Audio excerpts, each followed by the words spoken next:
अपनी ही पुत्री की ओर आकर्षित हुए ब्रह्मा। सरस्वती का अर्थ होता है बहाव। ये बहाव केवल पानी का नहीं बल्कि विद्या और कला का भी है। यही वजह है कि इन्हें विद्या और कला की देवी भी कहा जाता है। सरस्वती के द्वारा विज्ञान, संगीत और कविताओं की रचना की गई है। ऋग्वेद में सरस्वती को दैवीय सरस्वती का अर्थ होता है बहाव। ये बहाव केवल पानी का नहीं बल्कि विद्या और कला का भी है। यही वजह है कि इन्हें विद्या और कला की देवी भी कहा जाता है। सरस्वती के द्वारा विज्ञान, संगीत और कविताओं की रचना की गई है। ऋग्वेद में सरस्वती को दैवीय नदी की भी संज्ञा दी गई है।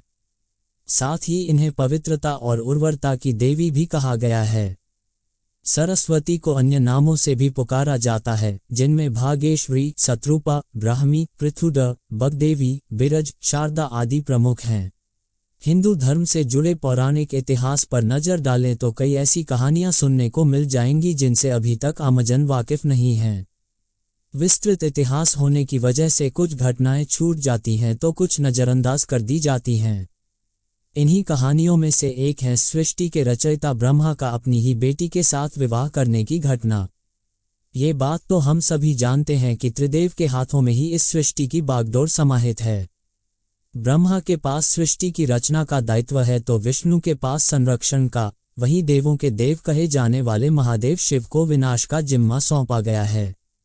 इसी विनाश के बाद फिर से शुरू होता है सृजन का चक्र। ब्रह्मा का अपनी ही बेटी के साथ विवाह करने की इस घटना का उल्लेख सरस्वती पुराण में वर्णित है। सरस्वती पुराण के अनुसार सृष्टि की रचना करते समय ब्रह्मा ने सीधे अपने वीर्य से सरस्वती को जन्म दिया था।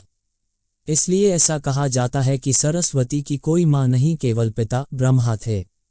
सरस्वती को विद्या की देवी कहा जाता है, लेकिन विद्या की ये देवी बेहद खूबसूरत और आकर्षक थी कि स्वयं ब्रह्मा भी सरस्वती के आकर्षण से खुद को बचाकर नहीं रख पाए और उन्हें अपनी अर्धांगिनी बनाने पर विचार करने लगे। सरस्वती ने अपने पिता की इस मनोभावना को भांपकर उनसे बचने के लिए चारों दिशाओं में छिपने का प्रयत्न किया, लेकिन उनका हर प्रयत्न बेकार साबित हुआ। इसलिए विवश होकर उन्हें अपने पिता के साथ विवाह करना पड़ा। ब्रह्मा और सरस्वती करीब 100 वर्षों तक एक जंगल में पति पत्नी की तरह रहे। इन दोनों का एक पुत्र भी हुआ जिसका नाम रखा गया था स्वयंभू मनु। इसके उलट मत्स्य पुराण के अनुसार ब्रह्मा के 5 सिर थे।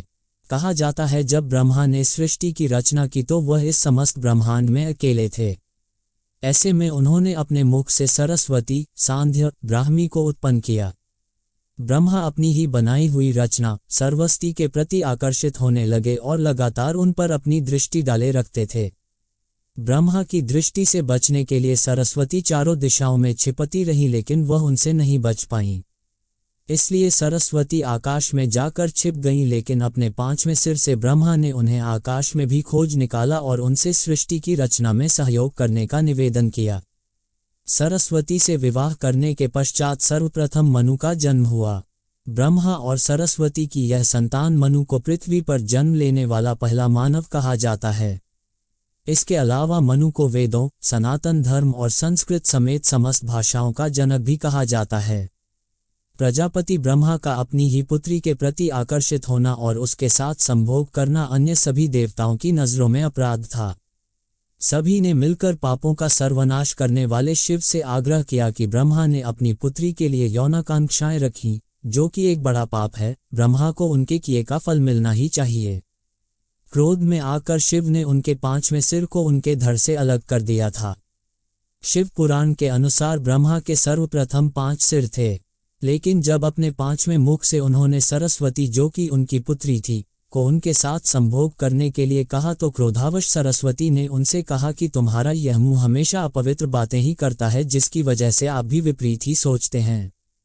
इसी घटना के बाद एक बार भगवान शिव अपनी अर्धांगिनी पार्वती को ढूंढते हुए ब्रह्मा के पास पहुंचे तो 5वें सिर को छोड़कर उनके अन्य सभी मुखों ने उनका अभिवादन किया, जबकि 5वें मुख ने अमंगल आवाजें निकालनी शुरू कर दी।